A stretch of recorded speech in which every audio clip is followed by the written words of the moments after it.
మీ business ఏదైనా మీ ఊర్లో promotion చేయాలంటే అది సుమన్ టీవీతోనే సాధ్యం. ఇప్పుడే సంప్రదించండి.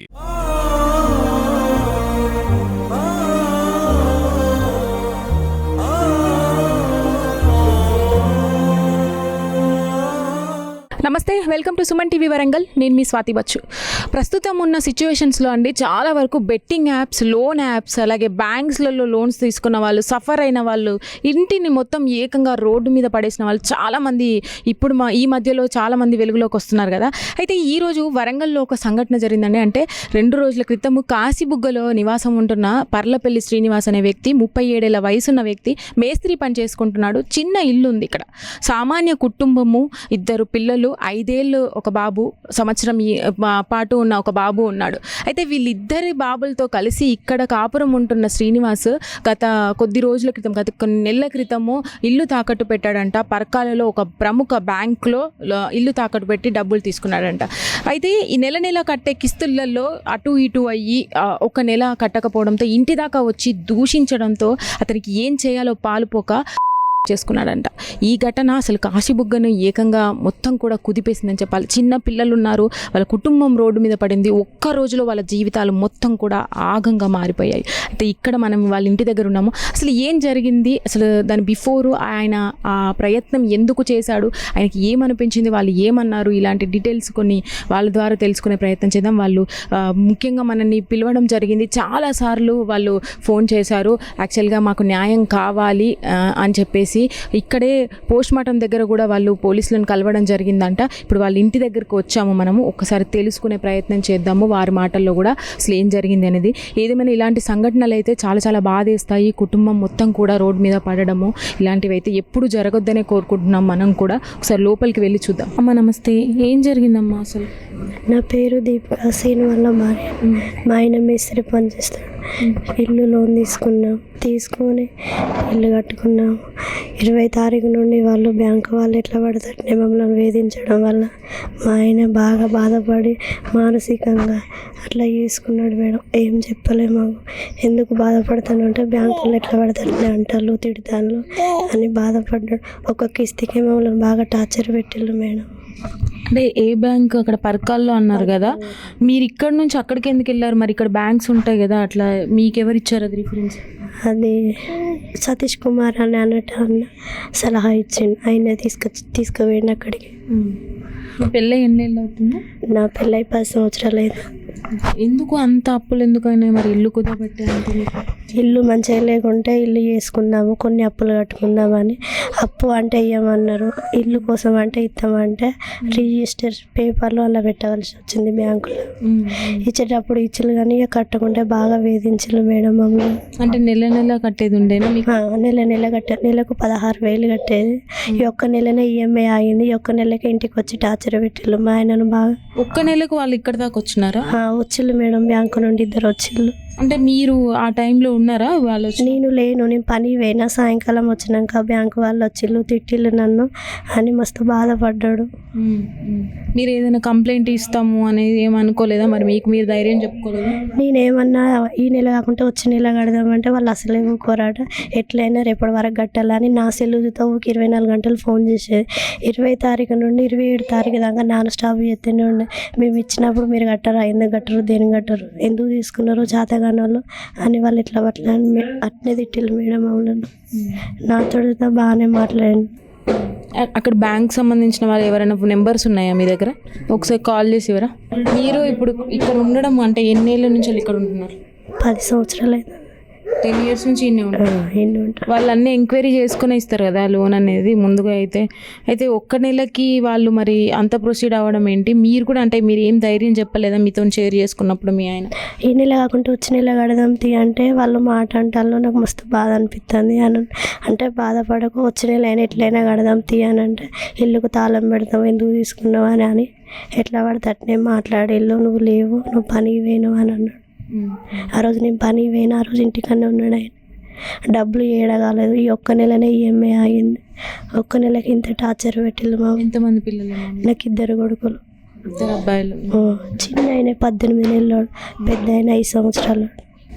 మీరేమవుతారండి? శ్రీనివాస్ మా బాబాయ్ మేడం. మీ బాబాయ్. మా బాబాయ్.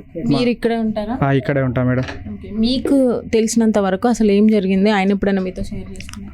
ఇది ఇల్లు విషయం, లోన్ విషయం అయితే మేమిద్దరమే కలిసి చేసినాం మేడం. బాబాయ్ నాతో చెప్పిండు, నాని ఇట్లా ఐఎఫ్ లోన్ చేస్తామంటే ఓకే బాబాయ్ తీసుకోండి అని చెప్పిన. 10 లక్షల రూపాయలు వాళ్ళు లోన్ పెట్టారు. లోన్ పెడితే దానికి బాబాయ్ అంటే ఇక మొత్తం ఇంట్రెస్ట్తో కలిపి 18 లక్షలు అయితే అంటే బాబాయ్ మరి తీసుకుందాం అంటే ఓకే అన్నాడు. సంవత్సరం నుండి డైలీ 16,000 రూపాయలు ఈఎంఐ కట్టిండు.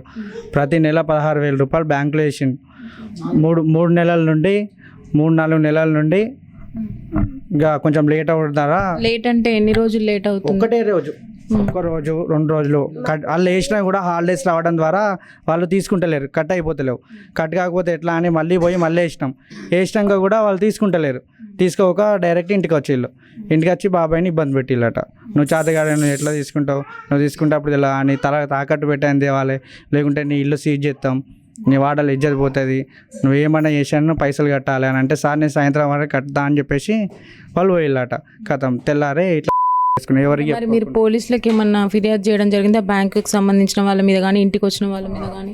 పోలీసులకి చేసుకున్న తర్వాత పోలీసు వాళ్ళకి ఫిర్యాదు చేసినాం. నిన్న మార్చురీ దగ్గర కూడా పోలీసు వాళ్ళు వచ్చి ఎఫ్ఐఆర్ నమోదు చేసుకున్నారు మొత్తం. అంటే ఏ బ్యాంక్ నేమ్ పేరేంటి? IIFL bank Parkal. అయితే ఇక్కడ తెలిసిన వాళ్ళంటే ఇక మా అకౌంట్ చిన్నగా ఉంటాయి కదా, దానికి పెద్దగా సేవింగ్స్ అకౌంట్ పెద్దది కావాలంటే అక్కడ బ్రాంచ్ నుండి ఇక్కడ గోపాలస్వామి గుడి దగ్గర కోటాక్ బ్యాంక్ ఉంటుంది, దానిలో లింక్ చేసి అక్కడ నుండి వేసేది నెల 16,000. ఇక్కడికి వచ్చిన వాళ్ళ మీద మీరు కంప్లైంట్ చేశారా? అవును, ఇక్కడికి వచ్చిన వాళ్ళ మీద మారపల్లి సందీప్ను మేనేజర్ రాజు ఆయన పేరు. అక్కడ నుంచి మరి మీ కాంటాక్ట్లోకి రాలేదా? వాళ్ళెవరు కాంటాక్ట్లోకి రాలేదు. చనిపోయినాక కూడా ఎవరు రాలేదు. మేము ఫోన్ చేసి అడగడం ద్వారా మేము చేస్తాం, మీకు లోన్ మాఫ్ అవుతుంది, మీకు డబ్బులు ఇస్తామని అంటారు, కానీ ఒక్కరు కూడా ఇంతవరకు ఎవరు రాలేదు. కొన్ని లోన్స్లలో చూసుకున్నట్టయితే కొంతమందికి కొన్నిటికి ఇన్సూరెన్స్ అనేది ఉంటుంది. ఇన్సూరెన్స్ ఉంటుందని అలానే చెప్పిళ్ళు, కానీ వాళ్ళైతే ఏ ఒక్కరు కూడా ఇప్పటివరకు అయితే రాలేదు మేడం. అంటే మీకు తీసుకున్నప్పుడు అయితే మీకు ఇన్ఫర్మేషన్ ఇచ్చారు కదా, ఇట్లాంటివి జరిగితే కనుక ఇన్సూరెన్స్ అనేది. ఇన్సూరెన్స్ అయితే బాబాయ్కి అదే ఇట్లా ఈ ఎగ్జాంపుల్గా చెప్పేసరికి ఆయనే ఏం చేయాలో దోచలేక ఇట్లా వాళ్ళు అంటే వాళ్ళు ఇండైరెక్ట్ గా ఇట్లాంటిది చూపించారు, చూపెట్టిళ్ళు. ఆయన మాతో ఎవరితో షేర్ చేసుకోలేక ఏం చేయాలి అని చెప్పేసి చిన్న పిల్లలు మేడం ఇద్దరు. మీరైతే మరి ఇప్పుడు ఏం కోరుకుంటున్నారు? నాకైతే న్యాయం కావాలి మేడం, ఎందుకంటే మా పిన్ని మా తమ్ముళ్ళని చూసి మొత్తం ఇద్దరు అబ్బాయిలు. చిన్న పిల్లలు మా తమ్ముడు ఆగా చేసాడు నన్ను. మా తమ్ముడు చిన్న పిల్లలు భార్య పని పోదు, కష్టమైతుంది అన్న మొన్నటి రోజు పని పోతుంది. చిన్నపిల్లగా తెచ్చిపెట్టి మా మరదలకు మా పిల్లలకు మా తమ్ముడు పిల్లలు న్యాయం చేయాలి మేడం, మీరు దండం చేస్తా. వాళ్ళ అమ్మ నలుగురు కొడుకులు, మా బాబాయ్ 4 కొడుకులు 3 బిడ్డలు.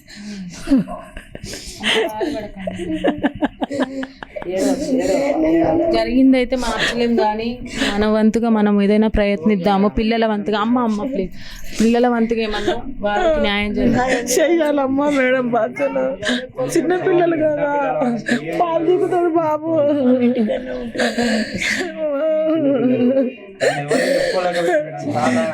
బాగా అంటే మంచి వ్యక్తి, మాట అంటే పడని వ్యక్తి. లేండి చూద్దాం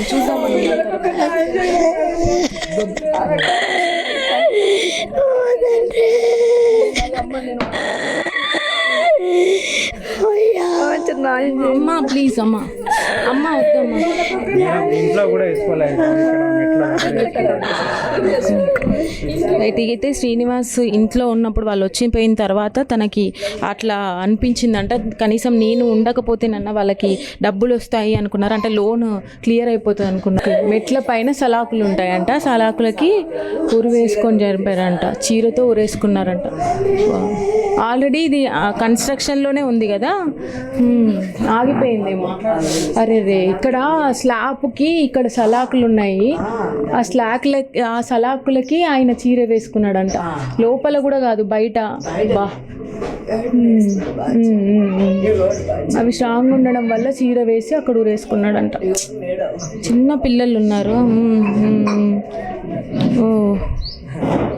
ఫొటోస్ మీకు చూపించలేను, కానీ ఇందులో ఆయన ఇక్కడ వరకు యాలాడబడి ఉన్నాడు. చాలాసేపు అయిందా అండి చూడడం? అంటే చూసేది మా చెల్లి మేడం, ఎవరు లేదు. మా పక్కింటి చిన్నమ్మ వాళ్ళు వచ్చేసి బట్టలు ఆరేద్దామని చెప్పేసి పైకి రావడంతోనే మా చెల్లె చూసింది. చూసి అందరికీ ఇక ఉర్రింది. ఒక్కతే చూడడం ద్వారా ఆమెకి ఏం చేయాలో తెలియక మా పిన్ని దగ్గర పోయి, అమ్మ ఇట్లా బాబాయ్ ఇట్లా చేసుకుంటాడు, ఇట్లా చీరతోనేమో చేస్తాడు ఇక్కడ అని అంటాను. ఆమెకు కూడా తెలియదు. అంత ఒక్కతే వచ్చి ఇట్లా చేస్తాను, నాలుగు అంతా బయటకు పెట్టుకొని ఉండనట. అట్లా ఉండడం ద్వారా మా చెల్లె అందరికి పోయి చెప్పడంతోనే ఇక చుట్టుపక్కల వారు అందరు వచ్చి 108కి 100 కాల్ చేసి అప్పటికే లేట్ అయిపోయింది. ఆయన ఇక మేము చూడిచ్చిందే 4:30 వరకు చూసినాం. ఆయన ఎప్పుడు చేసుకున్నాడు? సాయంత్రం 4:30కు చూసినాం. ఆయన ఎప్పుడు చేసుకున్నాడు? ఇక ఎప్పుడు అయింది అనేది మీకు మాకు తెలియదు ఇక కరెక్ట్ టైం. మేము 4:30కి మా చెల్లె బట్టలు పైన ఆరేద్దామని రావడం ద్వారా చూసింది, లేకపోతే ఇంకా అట్లనే ఉండేవాళ్ళు. ఇక రైట్, విన్నారు కదా వీళ్ళ మాటల్లో. అయితే గత కొద్ది రోజుల నుంచి కూడా ఆయన బాధపడుతూనే ఉన్నాడు. ఈ లోన్కి సంబంధించిన వ్యవహారమే అయి ఉండొచ్చు, ఇంటిని తాకట్టు పెట్టడం వల్ల అయి ఉండొచ్చు.